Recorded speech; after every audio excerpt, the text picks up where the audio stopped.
Well, Paul, I'm sure you thought you. Who's got the first question?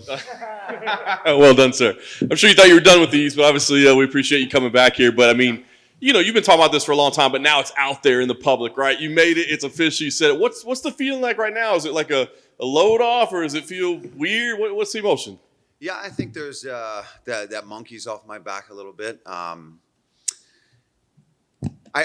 really waited until I knew. Like I knew.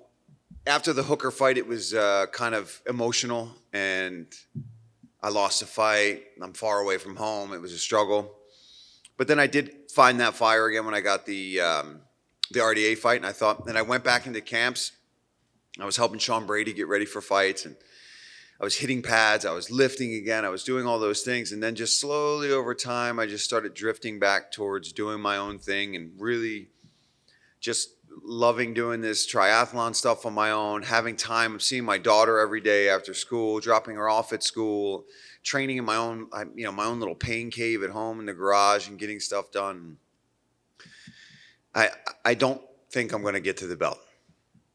I think this is the first time where I finally really think, like, after those 2 losses in a row, watching guys like Jacare break their arm, watching guys like Cowboy fight 5 more fights past when I think they should, and I'm like, I'm not going to be that guy. I've said from the very beginning of this sport, I won't be that guy that fights past his expiration date, and I think it's here. And I think maybe it's a touch early, but I'd rather be a touch early than a touch late. I was going to ask me, how hard is that decision, right? Because that's the kind of the bad part about this gig, right? Is when you walk away is when you're making the most money, right? Yeah. I mean, you're making more money now per fight, and I'm sure I got a new contract I haven't even gotten to fight on yet. So that just shows you that this isn't an easy decision, and it's not one where it's not like I wasn't getting the things I want. That's when you know it's time. If a brand new contract just handed to me by the UFC without even negotiating, after that RDA fight, they took my contract, which still had 3 more fights on it. They threw it out and they said, "Here's your new one," and it was a good one. It's the one I've always wanted, or at least close to it. Obviously, if I keep winning fights, it'll get better. But who am I going to fight? Who am I going to fight right now? There's plenty of guys below me that are amazing. Islam Makhachev, Diego Fajeda, Gregor Gillespie. Yeah, they can probably beat me. I can probably beat them. I'm not excited about it. Tony Ferguson, 3-fight losing streak. Not excited about that. Don't want to do that. I don't want to do a week in the hospital, breaking my orbital, breaking my face, puncturing a lung, more scars and cuts than I can even count. I don't want that anymore. Do you know when the moment was that you actually decided, yes, that's it? Because, I mean, you mentioned some things that you've witnessed, but, you still have to make a final decision. When was it? My mom brought up a good point. She said when I was younger as in, throughout most of my career, if I couldn't get to the gym, an MMA gym, to either hit pads, grapple, spar, do something, I would lose my freaking mind. And I have not been in an MMA gym in probably 3 months. And then before that, it might have been 1 pad session where I did 5 rounds, and then it was like, I don't feel like doing this. So yeah, that spark that I need to fight, especially the way I fight, it just wasn't there anymore. And I was like, wow, you're right. If I'm not itching to even get to training and do this stuff, and I'm getting fight offers, and I'm just not.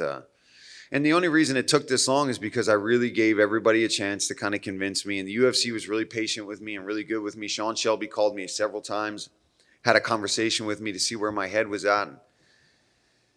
We had this conversation twice now recently, and then the second one I finally called him back the other day, and I was like, I'm retiring on Saturday. I'm done. Yeah. And I'm sure I'll be upset, and watching the highlights and stuff like that was getting me emotional. And I just can't believe it's been October of 2014. I can still remember that week in Canada, Halifax, Canada, like it was yesterday. And, Danny Castillo knockout. And yeah, it's been good. But I said, if I'm not going to be the champion, if I'm not going to fight for that belt, then it's time to hang it up. And I don't see myself beating all these guys ahead of me. Well, I was going to say, so that's the interesting part, right? It sounds like you're really comfortable with the decision, but Charles Oliveira wins the title. Is there any part of you that like the blood started flowing inside of you? Like, wait a minute. It didn't. And if you're the last guy to knock out the current champion and you're not, because it's not the same guy. He's a beast now. I'm not saying I couldn't potentially beat him. I still think to this day that there's not a guy on the roster that on any given day, I couldn't beat. But I just don't think I'm going to get the fights and then string together the wins that are going to get me the momentum to get to that fight when you've got the Poirier and the McGregor fight coming up. You've got Charles with the belt, and Chandler's still in the mix. Hooker doesn't have a fight right now. Makhachev is surging right now. I'm not going to beat all these guys, and one setback is just like, all right, that's it. I'm not going to get there. So I'll just hold on to that knockout of Charles Oliveira and get the hell out of here and be like, all right, yep, you're never getting that one back, buddy. I knocked your ass out, but now you're the champion and you look great doing it. And your teeth, they're fantastic. Where do I go to get them done? Last thing for me, I guess. So with this done, when's the first triathlon? It's June 6th. I'm peaking right now. I'm walking around at about 170 pounds. You know, after certain runs, I was 168 pounds. And my suits they don't fit me right now. June 6th, half Ironman distance. I did 12 miles this morning before the show at a 7:38 per mile pace for almost 12 miles. I mean, that's not where I want it to be. I want to get to the point where I'm competitive enough in that sport that I can win as an age grouper in my age group, which I would say is probably one of the more competitive age groups from 35 to 40. You don't really get into your stride in endurance sports until you're a little bit older. You know, it's kind of boring. It takes older guys to kind of enjoy this shit. Paul, there's something about the short notice of the RDA fight that kind of excited you. So why not just stay sort of semi-retired and wait for those opportunities to come up? Why would you make this decision to actually walk away? I don't want to get hit in the head anymore. I don't have any major health concerns right now that I'm worried about, but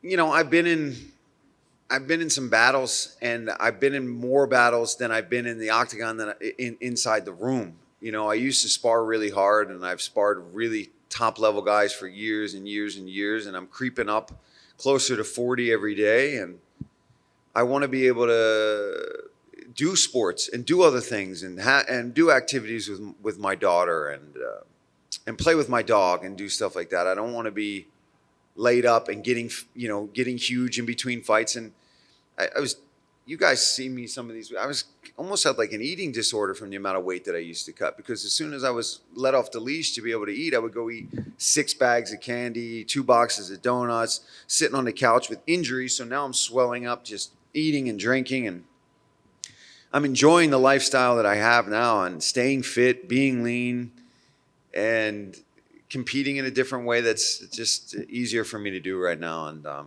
and watch all these amazing fighters like Rob Font get to kind of tackle their dream now, you know, and allowing space for these new and up-and-coming lightweights to kind of take over, because I feel like everybody's like, why don't you just wait around? And I'm like, well, there's still going to be a number next to my name, which means people are going to be berating me constantly.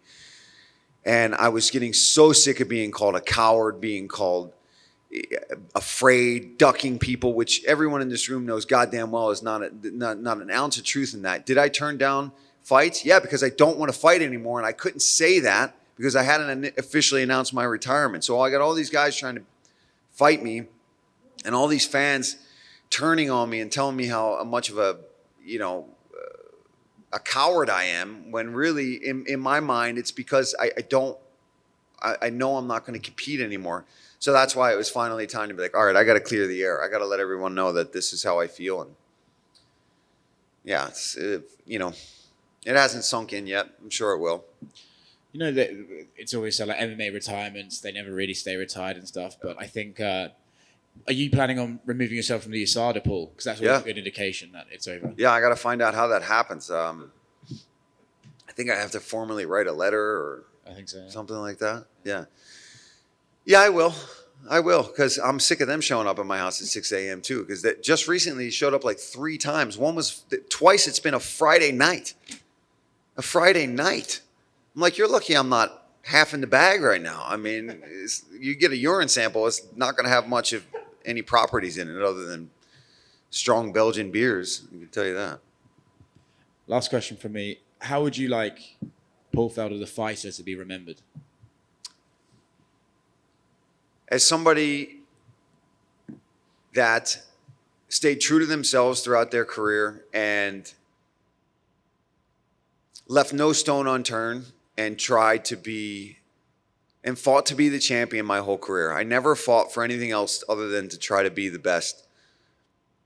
I didn't shy away from any fights, and that's why this was driving me nuts, that people were starting to say that's who I am and that I'm dodging people and I'm doing all that kind of stuff, because I'm not that guy.